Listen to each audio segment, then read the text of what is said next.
The return of Rand, his burial, and his identification marked the end of an era that began in 2014, where we had Israeli hostages taken by Hamas or being in Gaza for over a decade. This has now ended. We have all the living hostages that were taken on October 7, as well as all the remains of the dead hostages or dead soldiers are finally back.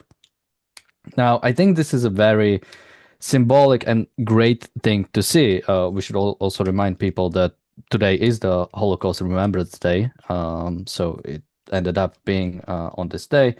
And I think it's a great reminder of the phrase never again and what exactly it means. Never again doesn't mean, nothing bad ever happens, but we commit to preventing it and making it impossible, ideally, to happen again. And I think this is something that the Israeli government has unfortunately been failing at. Again, it doesn't mean that if you fail or if something bad happens, you failed, but you take all the steps necessary to do it. And I don't think Israel has been. So with part of the show, we do want to, celebrate the fact that all the hostages are back. But also, secondly, now is the time. There are no excuses anymore. And we'll talk about that a little bit more. Welcome to the Daily Objective. I'm Daniel, and joining me today is James Valiant. James, any opening thoughts on this topic? Well, as with a funeral, it's a somber occasion. It's not an occasion for celebration. And I am happy for the family to some extent, I must say, that they have his remains back. To many religious people, including religious Jews, having the remains back for a proper burial is an important thing. But look how long they've had to wait. I mean, it's been now almost 12 years since they've had to wait for this, and that's much too long, much too long. And it should never have been an excuse, though. As much as I feel for the family, and I want to say that right up front, I do feel for the family not having the remains back, but it should never be an excuse to defend living Israelis that someone has the remains of a dead Israeli or even a living hostage, because how many more hostages, living and dead, are we going to suffer for that cause? No more Israeli suffering should be permitted simply because someone is holding Israelis hostage or anyone else hostage. I'd say this about any hostage situation. The monsters who take the hostage are the ones who need to be stopped from hostage taking, and their capacity to take hostages and kill people must be terminated for the sake of the living and for the sake of the future. So you cannot negotiate for the future of everyone else should not be held hot. That's what's happening. See, what you do when you say, no, we're going to negotiate for you for the hostages, you're holding all the living and free Israelis in Israel hostage, in effect, and their futures hostage, in effect, for the sake of these hostages that were taken. Of course, we should try and recover them when we can, especially living hostages, recover them if and when that opportunity arises. But that should not be any impediment to taking the steps necessary to destroy their capacity to take hostages. That's what national defense and national security requires. So that should never have been an excuse. Should never have been an excuse. But you make a real good point here, because although it should never have been an excuse, that excuse is now gone. And to negotiate with Hamas means Hamas continues to exist. That should not be. The continued existence of Hamas, negotiating with Hamas, it implies that. Now, assume this is all a feint, a head fake, which is really the only excuse conceivable in my mind for even engaging in negotiations, to deceive the initiators of such atrocities and such force. But now that it's gone, it shouldn't be an excuse at all. Israel should do what they need to do to eliminate all of the threats that surround them. The threats that surround them are capable of doing things like October 7th, capable of doing the horrific things that Hezbollah does, or the Houthis do, or Iran does. No, Israel should be completely liberated now from any such considerations. If that were an excuse, Mr. Netanyahu, that excuse is gone. I don't think it was much of an excuse in the first place. It certainly is not an excuse to not properly defend living Israelis who are now in Israel. I mean, please, that it is utterly concession to the bad guys right up front, which should never have been made. I mean, more than 2 years ago, this ought to have been handled. But here we are in the course of it. Netanyahu's in effect rewarded and sanctioned. We talk about the Western governments recognizing a Palestinian state or wanting to recognize a Palestinian state in the wake of October 7th as being a reward for October 7th, but really just negotiating over hostages kind of as a payoff. Aha, it works, you see. We take hostages, and then for every Israeli hostage or Israeli dead body they get back, how many hundreds or thousands of Palestinian criminals and terrorists do they release into the wild? So that is inexcusable in itself, in my mind, morally reprehensible in my mind. But as you say, even if it were an excuse, and it is a reward for their evil activity, but even if it were an excuse, that excuse is now completely gone. Completely gone. You know who should be completely gone is Hamas, utterly destroyed, so that there's no one left to negotiate with. If we really care about the victims of Hamas, if we care about the people who were tortured and slaughtered, innocent families that were taken hostage, if we care about them, then we need to eliminate the potential for this threat ever happening ever again. That's what we mean by never again. Yeah, within my parents' lifetime, millions of Jews were slaughtered simply because they were Jews in Europe. Hitler not only did that in Germany and Poland, but he tried to collect Jews from all over Europe, so he could completely eradicate them, torture them, use them as slave labor, use their children in medical experiments within our lifetime. And when we see similar atrocities directed simply because people are Jewish and trying to live a peaceful life someplace, we have obviously not remembered. We have forgotten. We have horribly forgotten, and we have dropped the ball, the moral ball, and we have begged with both hands for it to happen again and again. And that is a moral atrocity. We have a super chat from Jeff. Thank you so much. Super chat from Bonnie. Thank you so much. And a super chat from Jonathan. Thank you so much. And yeah, I do want to bring up, when it comes to sort of hostages and the calls for return of the hostages that we have seen from October 7th, I think that there was a sort of like a campaign by the Bring Them Home crowd, which made it that, this is just about the hostages, and that was defeatist. But I do want to say, like, that wasn't I mean, there is a question if that was even the majority of opinion of the hostage families, right? Because we always say, like, we could excuse or we can understand if the hostage families, would rather have a deal and get their loved ones back than, to fight. But the fact is, many of them did recognize this. Not only the hostage families, hostages themselves. We have heard from many of them who have said, after being brought back, have said that they didn't want a deal. They were okay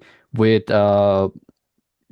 seeing what will happen. They didn't want their families to negotiate for them because they understood. I mean, some of them were, of course, soldiers, so they have even greater understanding of it. But even the civilians, they understood that this is a threat that needs to be fought, and we cannot fight it if we hold hands behind our back because of the worries about the hostages, or because we want to get some sort of a deal to get them back. They understood that this is a fight of a whole nation. This is not a fight of this is like only IDF fighting against Hamas. No, this is Israel. This is Israelis, both Arabs and Jews and all the others, fighting against Palestinians. That was And that is what every war is. It is every civilian is participating in it. You cannot just say this is just the military. Everybody is participating in it, and everybody who has a proper understanding of it does what needs to be done. And many of the hostages and hostage families understood it. And it's incredibly brave of them to see, not because, it's something self-sacrificial that, they sacrifice their own values, but because like having that amount of integrity or that amount of like principled understanding of what needs to happen, that is courageous. That is not something that just happens. That is something that requires broader understanding. And That, so, yeah, yeah, that it displays actually an understanding of the principle involved. It really does. Now, if I'm going to evaluate individuals, that's a separate matter. If you consider a mother of a hostage, I'm not going to negatively judge her for saying, I want my child back. If someone's spouse, their husband or wife has been taken hostage and they say, I want my loved one back. I mean, I think about it myself. If my wife were taken, I mean, I hope I would have. And that's what I say, because emotion can overwhelm. But the people who did not allow that emotion to overwhelm them are actually thinking rationally. They really are. They realize the long-term implications of negotiating with Hamas, holding back on any kind of military action against Hamas because of their loved one. In fact, the very thing that happened to me, I don't want to happen to me again or to anyone else again. And that is showing a long-term principled self-interest, in fact. Now, think about that. That is sometimes acting in one's long-term self-interest is not easy. Emotions can overwhelm people. And I'm not going to morally judge someone under these conditions for wanting that. On the other hand, I do, as you do, recognize the amazing principled character, the long-term thinking that a family member of a hostage has to take when they say, okay, no, do what's necessary to destroy these monsters who did it so that it can't happen to another member of my family, so it can't happen to me, so it can't happen to my neighbor. We have to think long term. We have to think in principle. And for their capacity to think in principle under such emotional stress, I regard that as kind of heroic. So I'm not going to, in this context, negatively evaluate, say, a hostage mother who was asking for negotiations for her loved one to come back. On the other hand, she's wrong. She's endangering other people's children. She's endangering her other children. She's endangering herself. And she has to think long term and in a principled fashion about this. We can't live under the conditions that would permit hostage taking to happen at all, at all. So I highly commend those who had the principled long-term perspective on saying, no, go forth, do what's necessary, eliminate Hamas, eliminate the Palestinians' capacity to do this again, because that has to be the way we look at it. Um, uh, you know, you make an excellent point. Not all the hostage families were like that.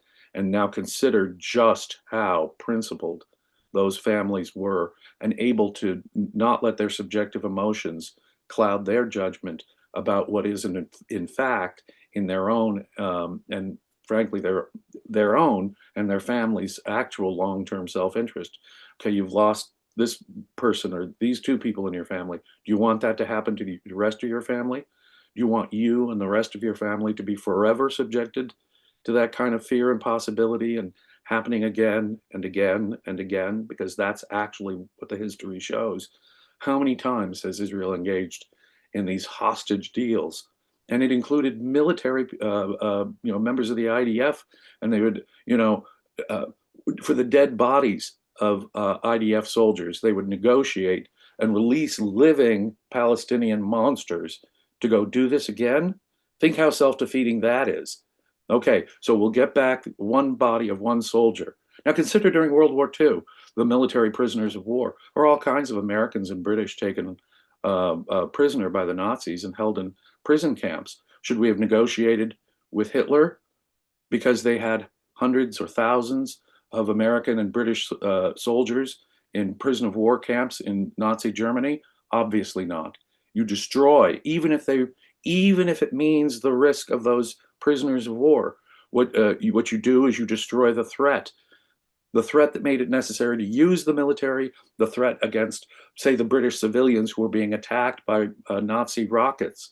Much of London was destroyed. Civilians had to hide in the tube, uh, uh, uh, you know, uh, stations and so forth, just to protect themselves. What you have to do is you have to end the threat. You have to eliminate the aggressor's capacity to ever do it again. That has to be the top priority, the overwhelming priority. When we say never again on Holocaust Remembrance Day, that's what we have to mean by never again. We have to eliminate these monsters' capacity to do it at all. We have a super chat from PC. Thank you so much. He says, James, Supreme Leader of Iran, should go on trial for October 7th. He was involved. I mean, once we take out the regime, all of them should go on trial. We should have Tehran or whatever, Nuremberg If they style survive, thing.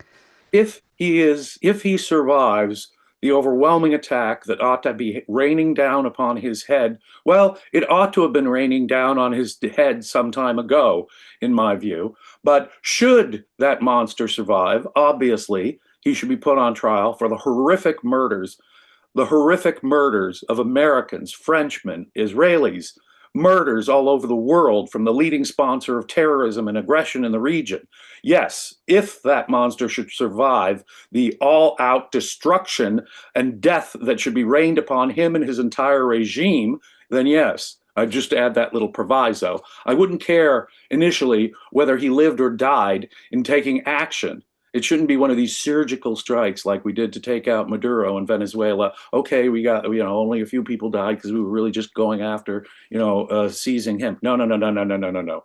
The Ayatollah, the supreme leader, should not be surgically removed. No, we should decapitate the government of Iran, and we shouldn't be, again, hesitant to do what it takes to destroy the regime and the regime's capacity to aggress against their neighbors, to aggress against Americans, to frankly oppress their own people so brutally and ruthlessly, tens of thousands of people, unknown thousands, frankly, of their own people. So yes, you're right. Should he survive what I would have long ago done to this government, yeah, he should be put on trial so it could be a spectacle to the world to see what a murderous regime, what an evil, savage regime Iran is. Yeah, yes.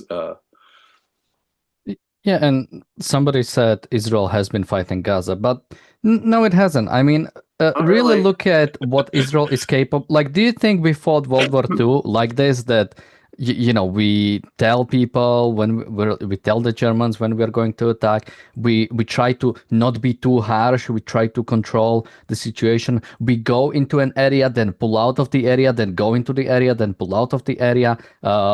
At some point, right before the gates of Berlin, we like pull out and let the Nazis like control half of Germany, so we can like negotiate a deal. No, it was a total surrender. That was.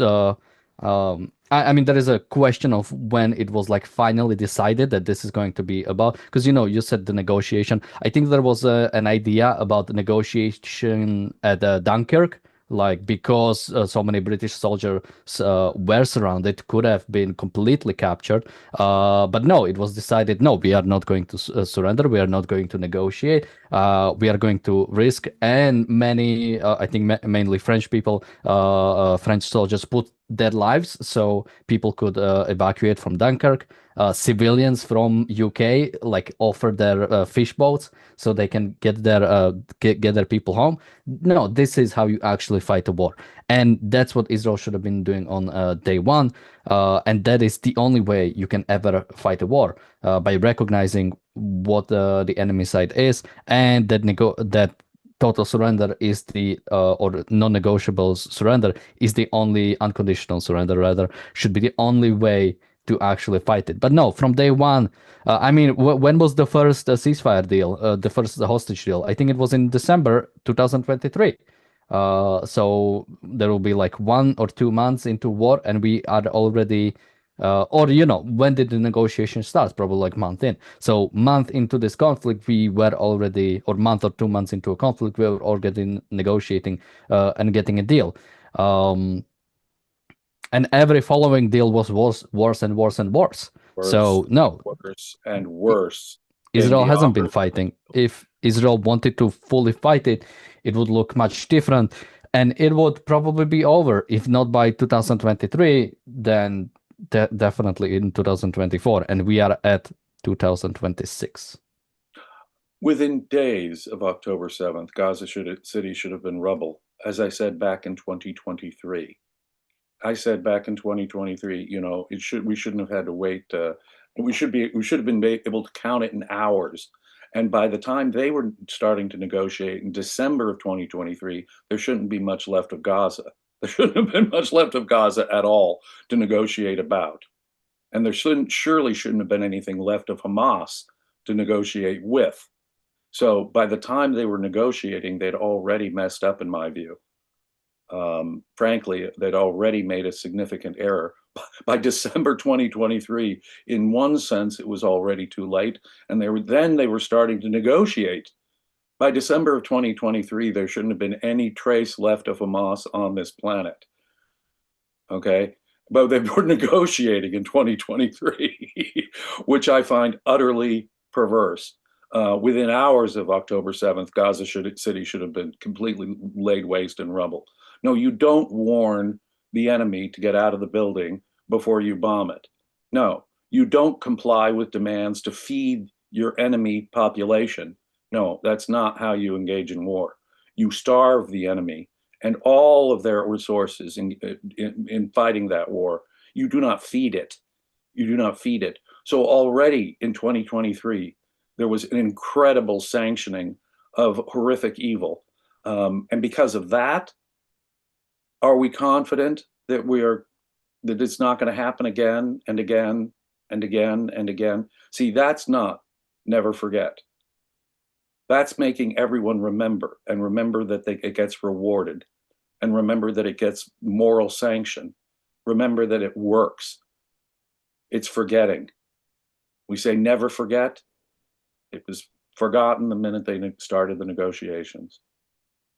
And somebody says, can't blame Israel for that. The international community would have stopped them short. I mean, again, if this continues and Israel gets wiped out by Iran, by Hamas, or by whoever, and all the Jews in the area either get expelled or killed, what are you going to say then? Well, at least Israel didn't want to do this. It's just the international community that forced Israel into this situation. I mean, you have to accept responsibility. And yeah, I mean, like we covered this over 2 years. Do you think we've never like criticized international community response on this? It's been terrible. But at the end of the day, Israel is a sovereign country. It needs to accept that whatever it happens to it will be on it at the end, or it won't even matter who is the problem. Like if all the Jews in the area get killed, who cares who's like who like was the main reason behind it? It happened. We have failed.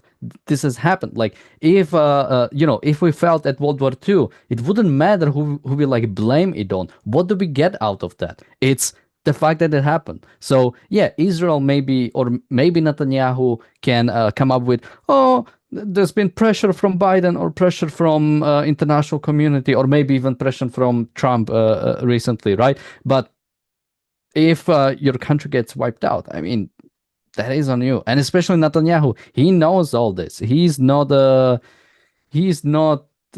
somebody who doesn't understand politics. He's a very experienced, and even philosophically, when it comes to like fighting a war and what needs to happen, he knows all that.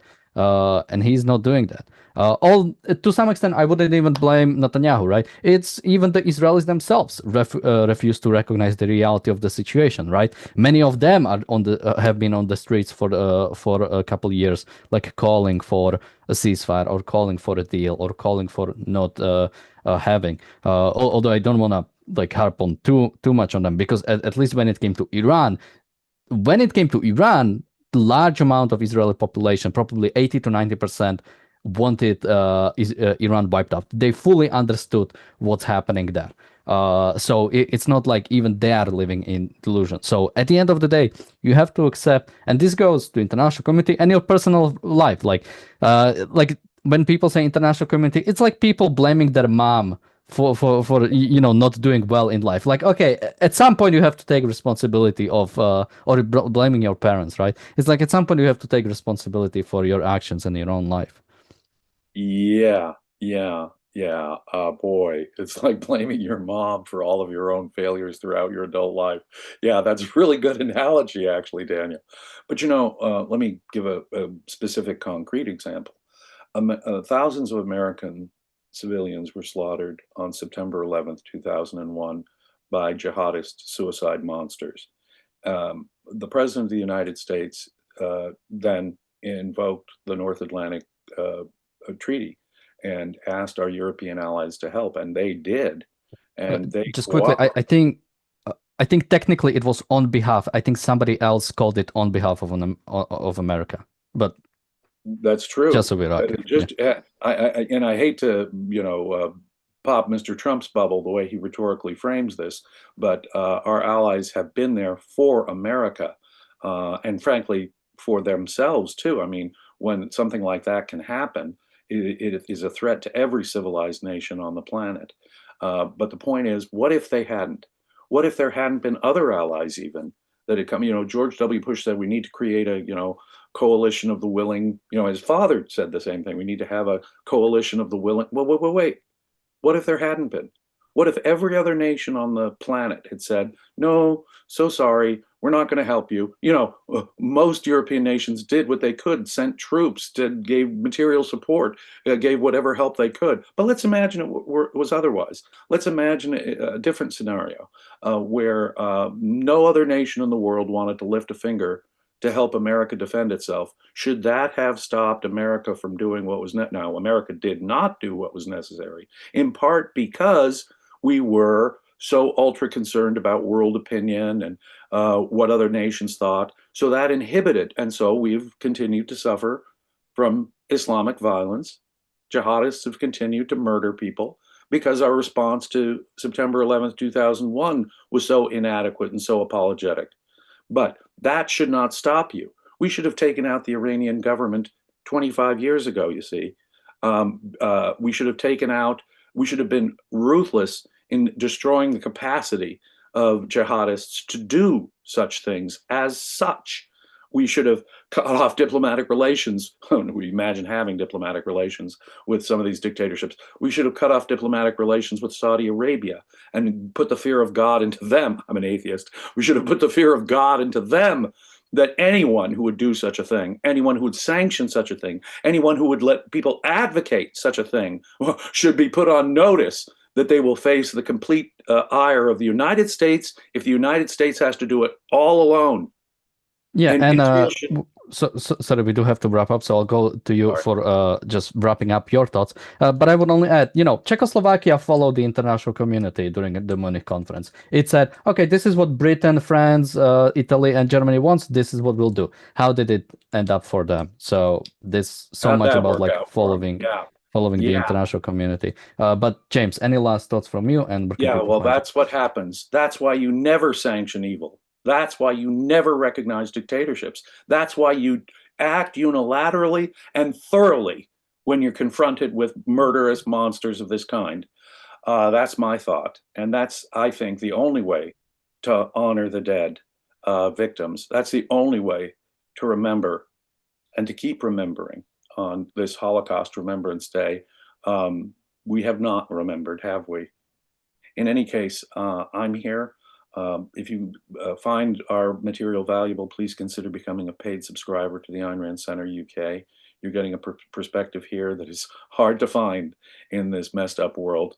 But please do help us spread this moral clarity across the planet. And you can also find me at Facebook, where I'm active almost every day, James Stevens Valiant. Hit me up if you have a question over there.